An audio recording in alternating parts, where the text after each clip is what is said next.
آله وصحبه والتابعين بإحسان إلى يوم الدين.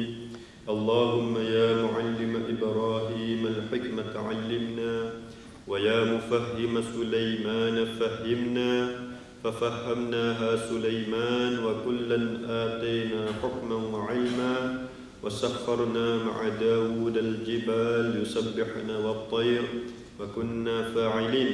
اللهم يا رب موسى وعيسى ويا رب محمد صلى الله عليه وسلم، أخرجنا من ظلمات الجهل والنسيان برحمتك يا أرحم الراحمين. اللهم نورنا بنور علمك، وأبعدنا النسيان برحمتك يا أرحم الراحمين. اللهم زدنا علما وارزقنا فهما برحمتك يا أرحم الراحمين. Walhamdulillahi Rabbil Alamin. Assalamualaikum warahmatullahi wabarakatuh. Muslimin muslimat yang dirahmati Allah sekalian, InsyaAllah hari ini kita akan meneruskan lagi siri-siri pengajian kita dari kitab Fiqhul Manhaji ala Madhab Al-Imam Syafi'i yang dikarang oleh 3 orang pengarang, Profesor Dr. Mustafa Said Khin, Profesor Dr. Mustafa Dib Bughar dan Ali Syabarji. Kitab ini membicarakan banyak bab-bab dalam fiqh, tetapi kita mengambil fokus hal berkaitan dengan hukum hakam, muamalah, harta dalam Islam. Dalam perbincangan yang lepas kita telah bincang definisi dan skop kajian berkaitan dengan hukum jual beli dalam Islam, iaitu yang merangkumi definisi syariah justification dan juga rukun jual beli yang 3. Antaranya disebut dari firman Allah Subhanahu wa taala dari surah At-Taubah ayat 111, Innallaha ashtara minal mu'minina anfusahum wa amwalahum bi anna lahumul jannah. Sesungguhnya Allah telah membeli dari diri orang-orang yang mukmin itu diri mereka sendiri dan harta mereka sendiri dengan belian yang harganya iaitu syurga.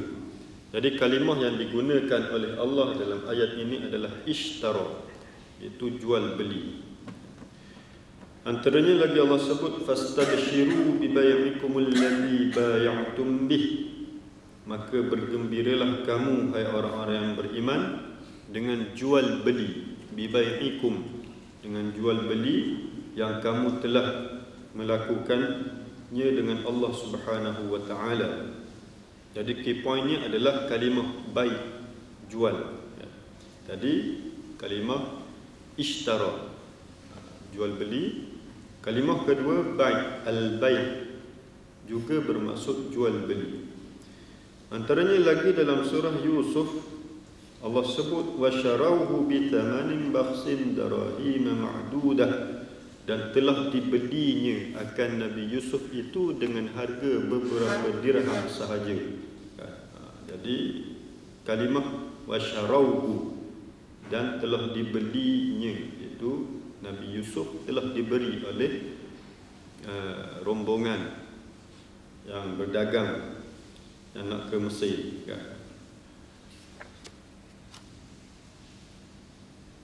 Antaranya lagi Allah sebut dalam surah Al-Baqarah 275, wa ahallallahu al-bai'a wa harrama ar-riba, dan Allah telah menghalalkan jual beli al-bai' wa harrama ar-riba, dan mengharamkan riba.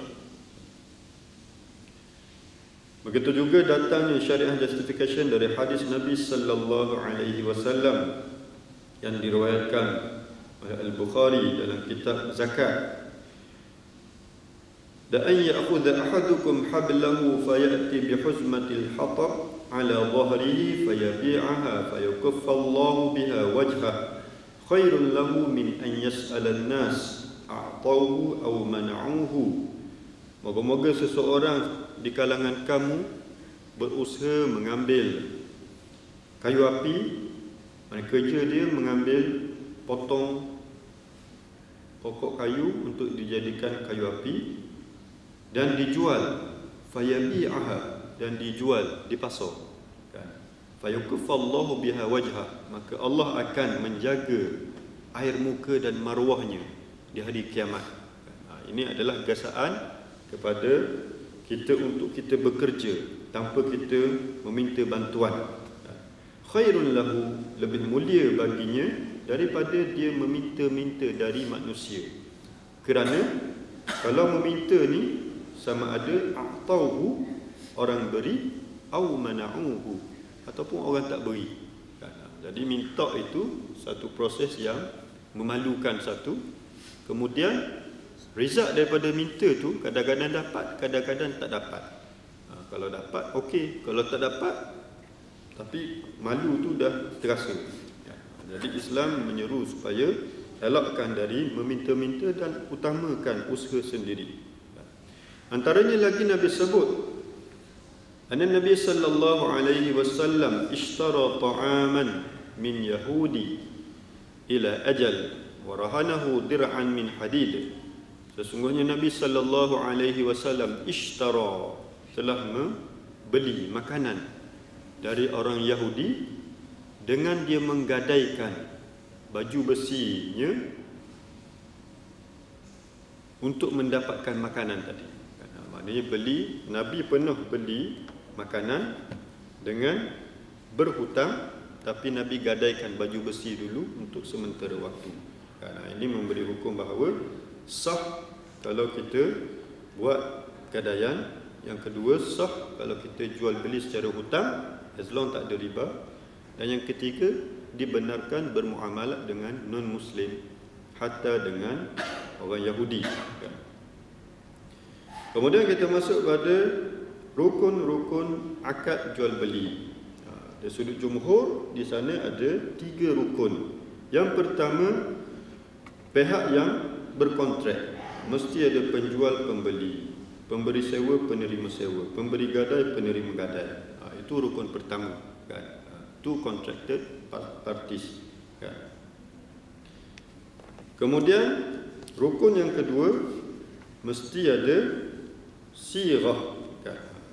Sirah ini lafaz ataupun tulisan ataupun isyarat, kan? Sirah ini dia boleh terjadi dalam 3 bentuk, kan? Sama ada lafaz, ya saya setuju beli, saya setuju jual.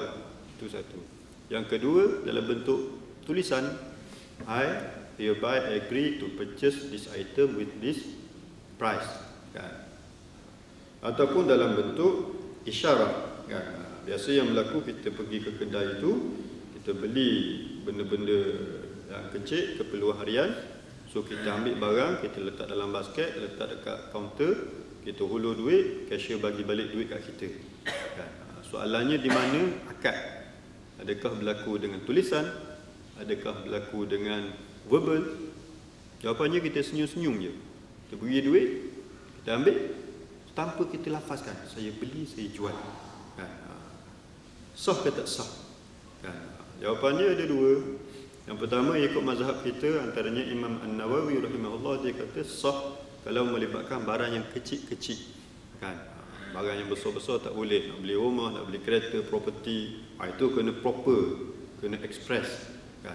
Saya setuju beli kereta ini dengan harga RM20,000. Kena sebut kat mulut, kena tulis. Tapi kalau yang kecil-kecil dikira sah walaupun tak lafaz. Dari sudut afdaliyat, lebih afdal sebut walaupun resit dah ada, kan? Walaupun tagging price dah ada, tapi kena sebut, kan? Untuk apa? Untuk mengelak daripada uncertainty, kan? Silap faham, kan? Jadi itu rukun yang kedua, mesti ada akad. Akad, lafaz jual, lafaz beli, kan? Ijab qabul, kan? Yang ketiga, rukun yang ketiga iaitu barang, sil'ah ataupun subject matters. Jadi dalam perbincangan yang lepas, kita berhenti pada subject matters ini. Rukun yang ketiga itu barang jualan. Bagi barang jualan mempunyai beberapa syarat. Yang pertama, barang jualan hendaklah wujud ketika kontrak jual beli dimenterai. an yakuna sil'ah mawjudan fi halatil ba'. Barang mestilah ada. The sole item must exist upon execution of the sale contract. Barang mesti ada. Sangat mudah kita nak faham. Yang berlaku scam-scam hari ini, antaranya bisnes tak ada, barang tak ada. Idea ada. Kalau tuan cek dengan watch list di Bank Negara Malaysia, lebih kurang 500 kes. 500 kes. Ini semua yang dah direkod. Beri berpuluh-puluh ribu, kan? Beri puluh-puluh ribu untuk investment tu, untuk bisnes ni. Tapi lah kena tipu. Kemudian di report, kan? Kalau kita tengok balik dari sudut syariahnya, dari sudut fiqh muamalatnya, apa kekurangan di situ? Antaranya sebab barang tak ada.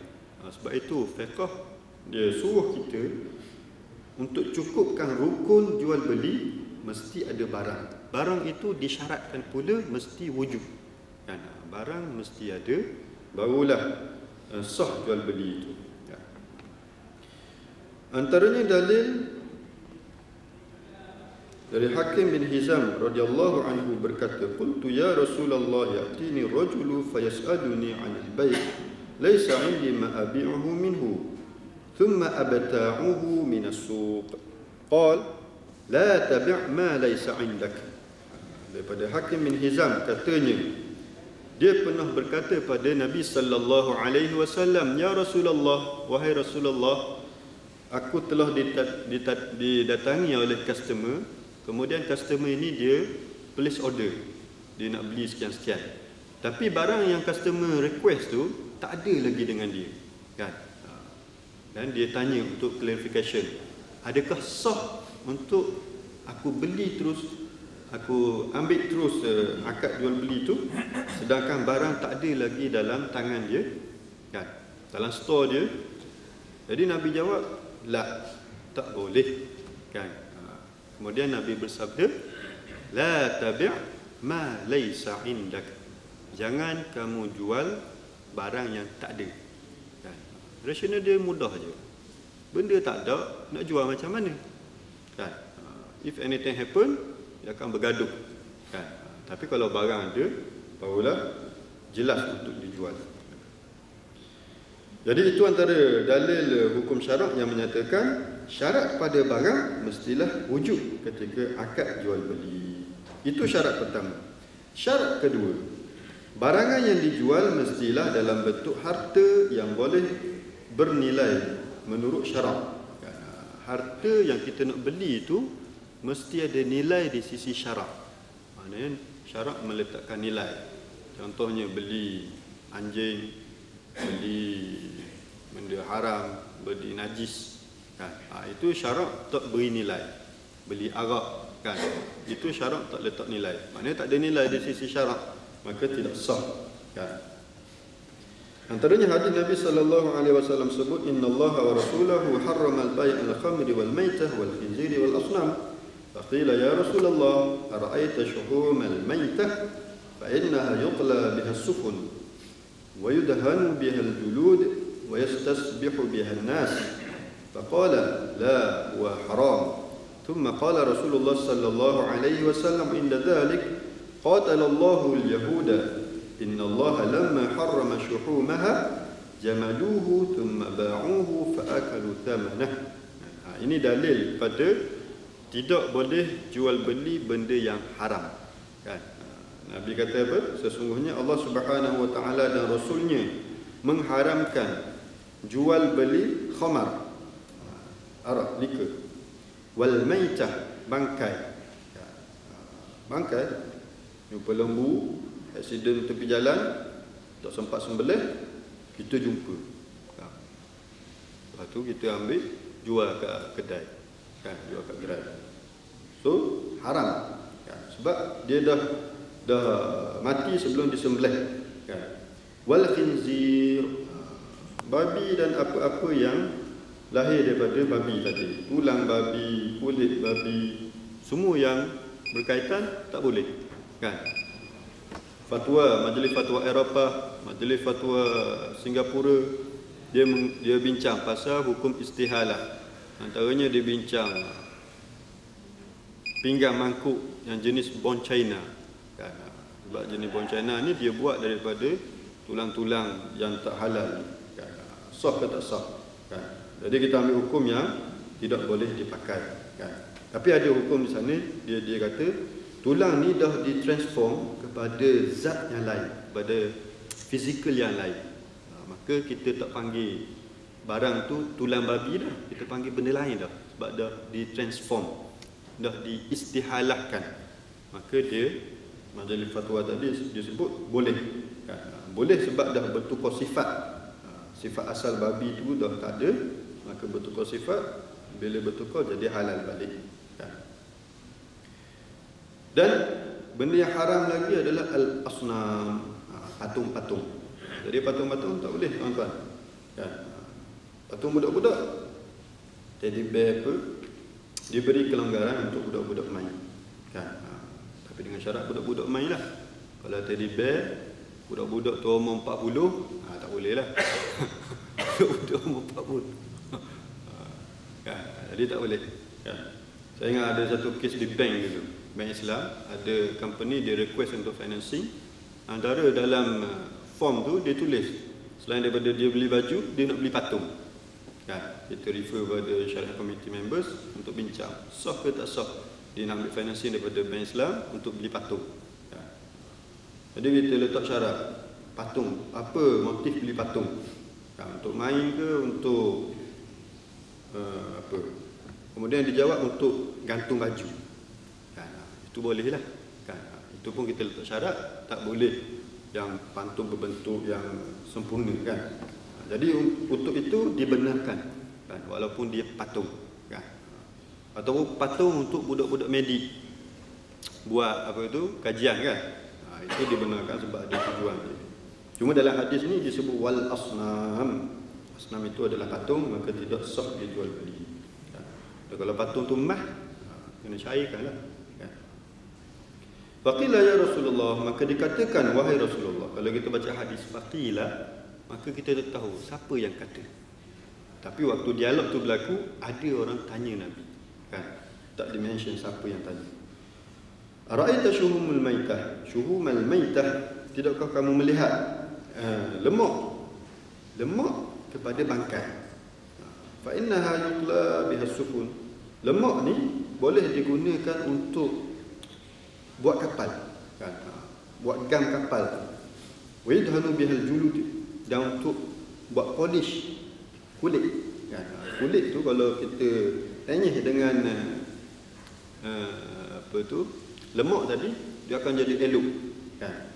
Boleh tak kita ambil lemak daripada bangkai, kita guna untuk tujuan tadi?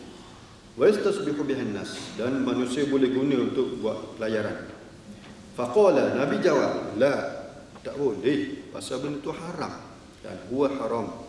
Thumma qala Rasulullah sallallahu alaihi wasallam min dzalik, dan Nabi sambung lagi sabdanya, dia kata tak boleh sebab benda tu asalnya haram, dia kata.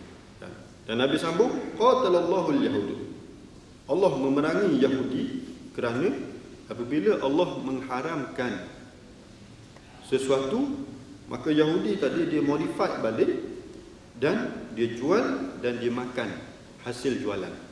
Jadi Allah memerangi Yahudi. Jadi kita pun tak boleh lah kan? Apabila sesuatu itu telah diharamkan oleh Allah, walaupun nampak ada manfaat, tapi dari sudut fiqh dah tak boleh nak buat dah, maka kita elakkan kan? Ada soalan akal dia, Ustaz, saya jual apa tu, babi hutan dekat sini, sah tak Ustaz? Saya tak makan nanti. Babi ni kalau dia mengkanak ke kebun kan? Saya tak makan, tapi saya jual. Jawapan dia tak boleh kan? Tak boleh. Dia jual apa lagi? Tenggiling. Ini kes betul ni. Dia cari tenggiling, dia jual kan? Dia jual dekat orang bukan Islam. So jawapan dia tak sah kan? Jawapan dia tak sah. Jualah benda lain, jualah ayam hutan apa kan? Jangan berigat dengan megah tua dah. Boleh jual benda yang halal banyak, sangat-sangat banyak benda yang halal. Jadi syarat pada rukun yang ketiga iaitu barang, mestilah barang tadi al-mal mutaqawwim syar'i, harta yang ada nilai di sisi syarak. Harta ada nilai di sisi syarak. Yang ketiga, syarat yang ketiga pada barang. Barang jualan mestilah barang yang bermanfaat menurut syarak dan uruf. Ini pun kita dah bincang. Al-mal muntafa'un bih, harta yang ada manfaat di sisi syarak. Harta yang tak ada manfaat tidak sah dijual beli. Contohnya beli kasut, tapi semua belah kiri, dua belah kiri. Ataupun penjual, dia tahu ada satu kes, dia order, dia pergi China, dia order kasut. Jadi masa hantar tu, semua saya lupa belah kiri ke belah kanan, semua sebelah macam tu. Walaupun kasut tu halal, tapi tak ada manfaat, maka tidak sah. Sama juga kita jual barang yang rosak. Barang rosak walaupun zahirnya elok, tapi tuan barang tahu barang ni rosak, so the owner need to mention the default of the barang. Jadi kena sebut. Unless kalau barang tu memang, let's say kalau jual kereta second hand, what can we expect from used car? Itu kita kata, you see, you view this item first. If you satisfied with the condition of the item, then let go. Itu kita beri peluang, dia pun tengok sendiri kan. Itu tidak termasuk dalam kes menyembunyikan kerosakan pada barang yang dijual. Yang dimasukkan di sini syarat al-mal muntafi'un bih. Syarat pada sah jual beli adalah barang yang dijual mestilah ada manfaat. Itu hari masuk surat khabar, beli power bank. Dia belah tu, tengok ada pasir kat dalam. Dia nak bagi berat, dia letak pasir. Subhanallah. Jadi kalau peniaga Islam tidak sah tu. Tidak sah jual barang yang tipu ataupun jual barang yang grade D contoh, tapi kata grade A. Itu tidak sah. Yang keempat, barang tersebut hendaklah boleh diserahkan daripada segi fizikal dan syarak. Jadi syarat yang keempat, barang tadi mestilah ada kapasiti tuan barang untuk serahkan. Ada ke barang yang tak boleh diserahkan tapi dia jual? Ada. Dia jual lembu. Lembu dia liar, tak boleh tangkap, tapi dia jual. Ataupun dia jual motor dia hilang, dia pun jual. Tapi geran ada. Geran dengan kunci ada, motornya tak ada. Sah ke tak sah? Itu tidak sah jual beli. Habis tu macam mana nak buat? Dia ada satu akad lagi, itu akad ju'alah. Akad ju'alah ni menarik. Akad ju'alah ni macam ni, kita kata siapa jumpa motor saya jual dengan harga 1,000. Motor tu mahal, tapi dia offer macam tu, siapa jumpa motor saya jual dengan harga 1,000. Kita pun cari motor dia kan. Motor dia harga 10,000, tapi kalau jumpa kita beli harga 1,000 je. Itu sah kan? Itu sah. Namanya akad ju'alah kan. Tapi kalau benda yang hilang ataupun benda yang bukan dalam kepemilikan, dia tuan barang tapi dia tak ada capability untuk deliver barang, itu yang dimasukkan dengan pengarang, maka tidak sah jual beli tersebut kan. Termasuklah tuan-tuan geran tanah yang berkelompok kan. Geran tanah yang berkelompok daripada atuk nenek yang kat atas ni.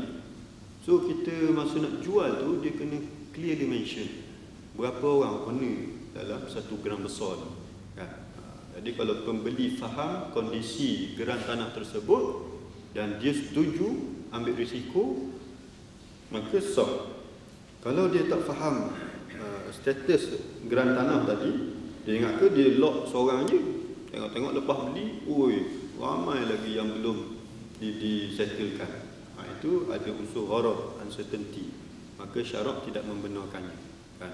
Apa rasional tak dibenarkan? sebab dia akan lead to the potential dispute kan, in future. Jadi tak boleh kan. Jadi yang keempat ini, barang tersebut hendaklah boleh diserahkan.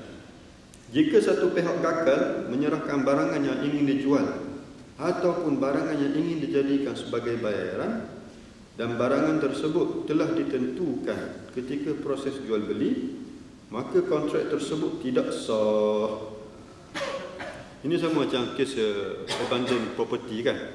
Ini biasa berlaku under construction punya projek. Masa kita bayar muka, dia kata okay, expected to complete awal tahun depan kan, kita pun bayar deposit, lepas tu bayar bulanan kat bank, lepas tu sampai tahun depan tak siap rumah kan. Tunggu lagi tak siap, tunggu lagi tak siap kan. Ikut hukum dia kata apa? Kontrak tersebut tidak sah. Ini kerana pihak satu lagi tidak yakin dia akan beroleh timbal balik kepada apa yang diberikannya. Dengan ini apa yang diberikan itu dianggap pembaziran. Dan seperti yang dimaklumi, pembaziran adalah dilarang oleh syarak. Al-mubadzir kanu ikhwanu syayatin. Orang membazir itu, mereka itu kawan syaitan. Dengan ini bermakna tidak sah jual beli kereta yang telah hilang atau burung yang masih bebas di udara. Dua burung. Mana burung? Awak pergi tangkap sendirilah. Cuma burung ni selalu lintas atas rumah saya kan. Itu pun juga, maka tidak sah. Ataupun burung dia tapi terlepas dari sangkar. Burung setengah burung ni tuan-tuan, kalau tuan-tuan minat baru tahu harga dia. Burung, ayam serami kan. Saya masa di Bintulu dulu, hari weekend suka pergi ke park, pasar utama Bintulu. Di park tu ada jual ayam. Ayam cantik-cantik, ayam comel-comel, daripada pendalaman dia keluar ke bandar Bintulu tu, dia tambak kaki. Ramai ayam. Memang comel-comel ayam. Harga ratus-ratus. Jadi kalau ayam ke burung ke, memang yang kita tapi terlepas. Lepas tu kita kata, saya jual ayam sekian-sekian. So tak sah. Sebab tidak boleh disampaikan. Jadi dengan ini,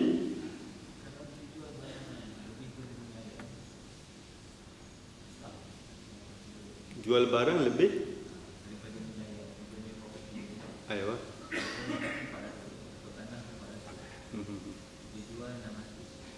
over market value lah. Dia dalam Islam mudah je, antara minkum, the get consent from both contracted parties. Tapi make sure jangan kena tipu lah. Kalau tipu dia panggil bab rubun fahish dengan rubun yasir. Rubun ni maksudnya lepas kita beli barang tu kita menyesal. Bukan sebab kualiti barang, sebab kita rasa tertipu dengan harga barang. How to measure kita kena tipu ke tak? Biasa kita buat survey 10 tempat. So out of 8, harga dia let's say 10,000. Tiba-tiba kita beli kat 50,000. Itu sebab kita tak tahu maklumat sebenar, jadi kita terbeli. Itu namanya rubun fahish. Tertipu dengan kadar yang banyak. Itu kalau ikut syarak boleh batalkan. Tapi kena pergi proses mahkamah syariah lah kan? Sebab tertipu. Tapi kalau tertipu sikit-sikit itu dimaafkan sebab kecuaian pembeli. So by right, you are the buyer, you should fahamlah harga macam mana kan. Dia hukum ada dua. Kalau tipu sikit itu dikira dimaafkan dalam muamalat kan. Tapi kalau tipu banyak sangat, terutama orang yang main tender, dia markup kan, melebihi itu, maka tidak sah kan. Sebab kena tipu dari sudut harga. Ini bukan tipu kualiti kan. Tipu kualiti memang tak boleh lah. Barang kualiti E, dia kata grade A. Yang kita ni pula buta. Buta jenis barang kan. Setengah orang ni memang dia tak tahu. Kawan-kawan dulu ingat yang nakal-nakal, dia jual dekat eBay online tu kan.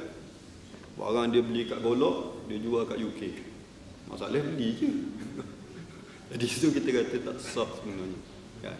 Memanglah orang beli pasal orang tak tahu. Kan? Akad waktu berlaku sah. Tapi once we discover kita kena tipu dan kategori rubun fahish tadi, maka tidak sah. Kan? Tidak sah.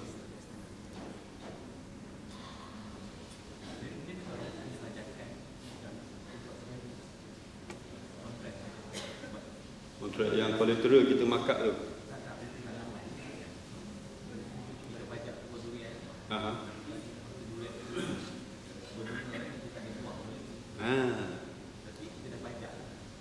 Itu soalan tu sahabat Nabi dah tanya dalam ni. Ada dalam ni. Qabla solahihah dia panggil. Jadi sahabat kita tanya, apa hukum kita pajak kebun? Ni musim durian sebagai contoh. Kan? Kita pajak kebun, so kita bayar lamsam. Kan? So whatever hasil sebulan ni kita nak semua. Dan kita bayar terus. Kan? Ikut dalam kitab ni dia tak benarkan. Tak benarkan sebab dia kata, dia pakai hadis yang awal tadi. Dia kata la tabi' ma laysa indak. Jangan kamu jual benda yang tak ada dalam kapasiti kamu untuk deliver. Untuk make sure buah ni berbunga, dan lepas berbunga, berbuah dan berbuah sampailah masa dapat manfaat, ini kuasa Allah. Maknanya dua daripada kontrol manusia. Kan? So majlis ulama tak beri. Kan? Yang memberikannya, dia kata apa? Boleh. Contoh buah ni walaupun dia kecil, tapi kita sah jual beli dia. Kan?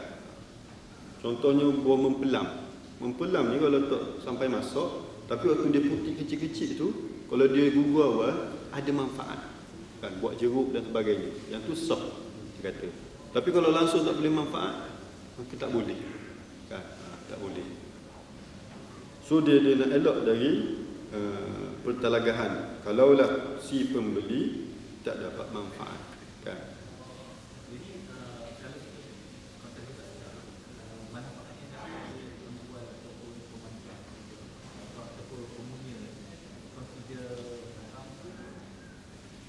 Manfaat tuan barang.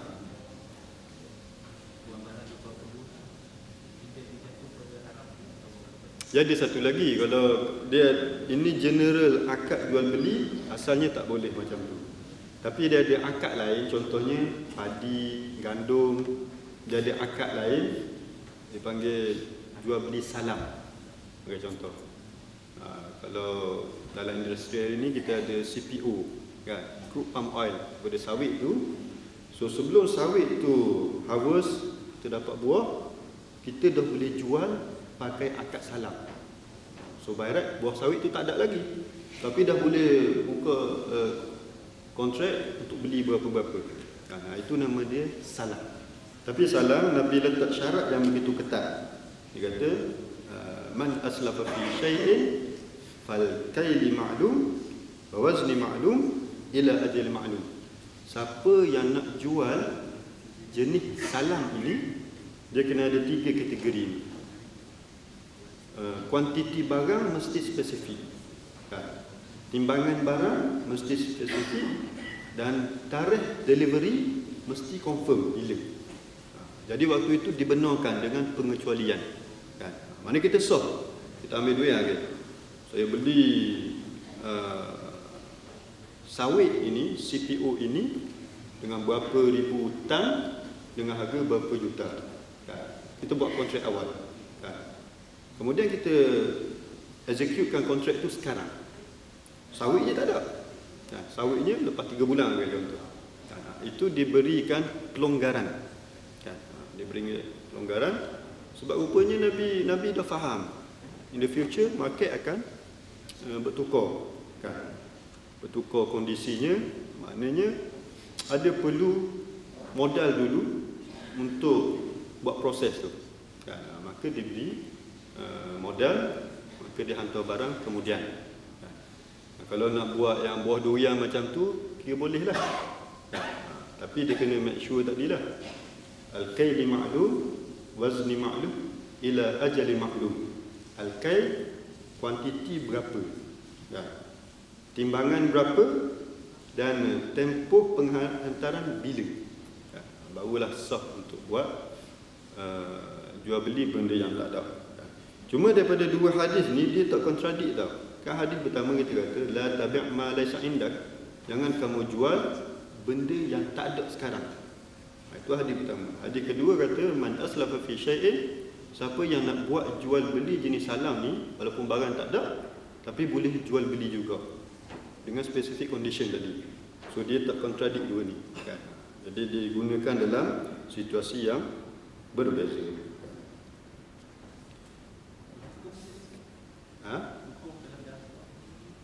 Hukum